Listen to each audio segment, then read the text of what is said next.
In a recent video I was sharing how small changes can actually impact your bottom line, impact your holding costs on a property, and even small changes can end up sort of translating to thousands of dollars in costs each year. So what I wanted to do today was just share with you a couple of examples of some of the what I call cash flow drivers that we look at that can actually influence the bottom line, and show you how that can play out and things to think about in terms of how that can affect your numbers. Like overall, there's about 43 different sort of criteria that we can look at. I'm not going to go through all 43 today, of course, but just going to look at three as an example, that might give you a bit of an idea of things to think about when you're looking at investing, that before you sort of jump into a property. Anyway, let's dive into it. Okay, so the first thing we're going to have a look at is vacancy rates. So vacancy rate effectively reflects the level of availability of properties for rent for any particular suburb. And so as a bit of a guide, usually around about 3% is considered to be equilibrium.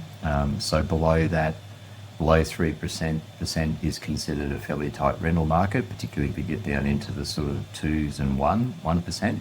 Above 3%, then the market's going to be, I guess, there's more properties available. You're probably going to find rental demand can be a little bit softer. Properties can take a little bit longer to rent, etc. So if we just have a look at the vacancy rate here on this one, that's currently sitting at 5.4. But what I like to do is actually go back and have a bit of a look at the longer term pattern, just to see what's generally happening in the location, because what you can sort of see here is you'll get situations where you get, some pretty low periods, like this got down to, what's that, like around 2.4%. So, that would be a fairly tight market.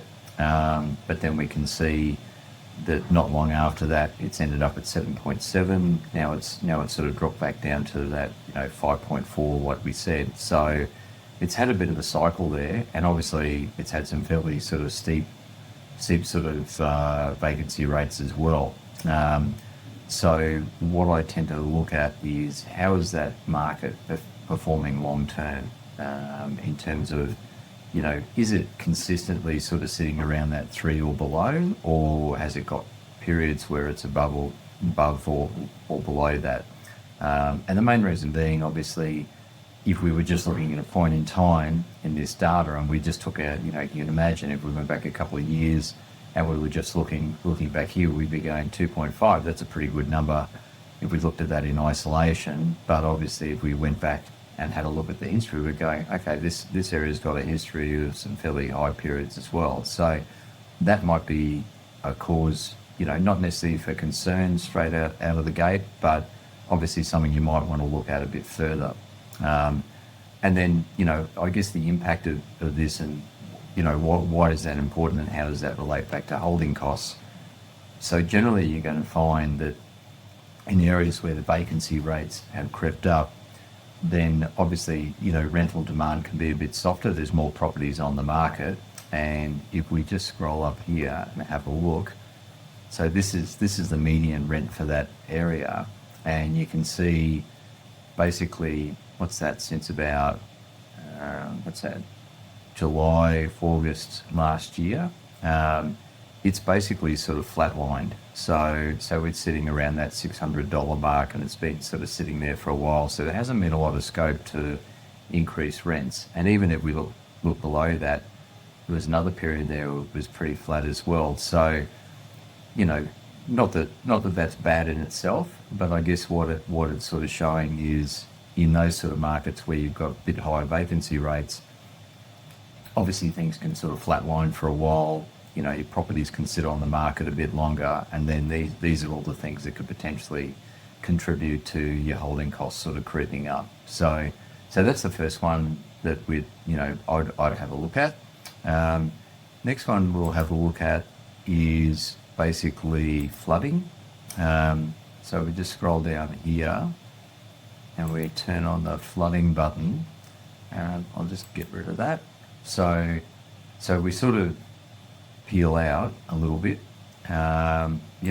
basically, if you look at a lot of these flood maps, your first reaction is, oh my God, everything's underwater. But what you've got to remember is that what these maps are predictive maps only. They're based on modelling. So this isn't actually saying what's going to happen, and it's also not saying that this is all going to happen at all the same time. So all it effectively is they're effectively doing modelling based on, if we got a 1 in 100 year event, what's the likely implications of that?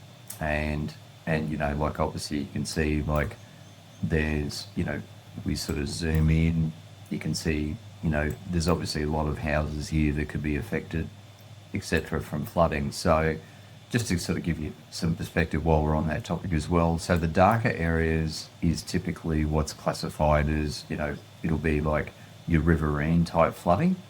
And it'll be obviously the a higher depth level of flooding. And then effectively the lighter areas tends to be more overland flow, or lower level flooding. So effectively, yes, while some of these areas are showing flooding, doesn't necessarily mean that every property is going to be underwater, over the roof line, but it means there could be some level of flooding into that area. So, like obviously there's a couple of implications relating to that. One, obviously, if you did get flooded and the property got damaged, then obviously there's a whole range of implications associated with that in terms of, the property is not going to be available to rent while you're trying to get it fixed. Obviously that's going to sort of defer your income, etc., loss of tenants, those sort of things. The reality is, in most cases, that's probably not your major concern. While it's a possibility, it's generally not the major issue. Your major issue is probably more around insurance. So insurance companies look at these flood maps as well, so when they're released, and then that sort of can guide how they set premiums. So, so what you can find is if you look at sort of getting premium estimates in some streets, in some suburbs, what you can find is that the premiums can be higher. So you can be in a situation where, you could be in one of these streets over here and the premiums are pretty reasonable. There might be, basically $1,000-$2,000 a year. And then, only a couple of streets over, you're suddenly into one of these areas here, which still potentially may not flood, but is a flood risk. And suddenly it jumps up, you can jump up thousands of dollars in terms of your premiums each year. So obviously, that sort of cost going on to your bottom line could be fairly substantial, and could really knock those figures around. And insurance tends to be, or I found for a lot of people, the insurance tends to be an afterthought. They go ahead, sign the contract on the property, do all, get all those things, and then they go to insure it, and then find out that, oh my God, suddenly I'm up for this massive premium, and then that really puts a hole in your numbers. So definitely one thing we do is, we'll actually look and get some estimates or some indicatives for some guides on what likely premiums are going to be before we go into a market. So, just to give an example, one we were looking at recently, which was ticking a lot of boxes for the client. A lot of things were stacking up. But then when we started to get some indicative quotes around insurance, there was one that was sort of stretching into $10,000 because there was an identified flood risk. Notably only by one insurer, not by all insurers, but it was probably enough for us to sort of back away, because we're going, like, if one's doing it, potentially others might follow in due course. And I guess there's always that sort of risk hanging over your head. So while a lot of things were stacking up on the property, and the numbers were looking good, that was probably enough reason to just walk away and go and find something else. So anyway, so that's flooding. And so the third one I wanted to just cover off, well, actually I'll just turn this off, so we get that out of the way. Yep. So the other one just wanted to have a look at as well, which again can have an impact on your holding costs, is trying to look at the development activity in an area. So let's close that out. Yeah, so, basically obviously looking at development activity is a reflection on what sort of projects are coming up in terms of, and what I'm talking about is development activity, I'm talking about land development. So that sort of gives you an idea of, what additional supply is in the pipeline, that it's not there yet, but it might be coming. And obviously, if you think about it, everything, house, property prices and also rental prices is going to be an impact of demand and supply. So if there's indications that there could be, a fair bit of work that you can't see at the moment, that there might be development applications in the pipeline, in terms of there might be a whole range of stock coming onto the market in the near future, then that could be a potential supply side risk. And then that could actually have an impact on what rental income you're going to achieve later on. So obviously, if a whole bunch of supply hits the market, at one particular time, and, let's say a reasonable percentage of that is going to be for investment, then suddenly the market that you were sitting in has suddenly got a whole heap of additional investment properties available for rent, and they're all competing with each other. So that means that your property, when it comes up for renewal, you're going to be competing with all that new stock in the market, and then that's going to have an impact on potentially what rent you could get. Chances are maybe your tenant's not going to leave unless there's a reason to leave, but if they can look around the market and see that there's other properties available for rent that are either less or only pretty much what they're paying already, then you haven't got a lot of leverage to sort of increase rents. Where obviously, if the market's remaining tight and everything else is going up, by the time their property comes up for renewal, you've probably got an argument to say, hey, it might be time to look at the rents. So having a look at the what's in the development pipeline is just another thing that you can look at as well.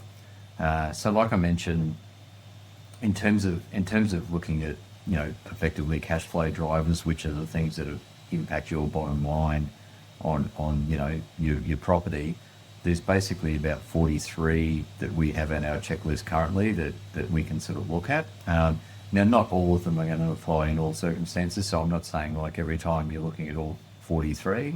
Some are going to be more relevant than others, depending on what market you're buying into. But I guess the main thing is it's just illustrating that there's a range of factors that are going to be impacting your bottom line and your holding costs on any particular property. It's not just going to be what your rate is and what rent you can get, etc. There's going to be other things, other factors that some of this stuff doesn't happen overnight. Some of it just creeps up over time. But all the some of these things, if you haven't sort of got a heads up on it early, could be the sort of things that steadily sort of undermine what you're doing. So, and nothing's a guarantee. Nothing's going to stay static. But again, it's more if you're thinking about some of these things up front, and obviously trying to cover off as many of those issues as you can before you jump in, then you've probably got a better chance of having more certainty about what your numbers are going to be long term. Anyway, I hope you found that information helpful, and I'll see you in the next video.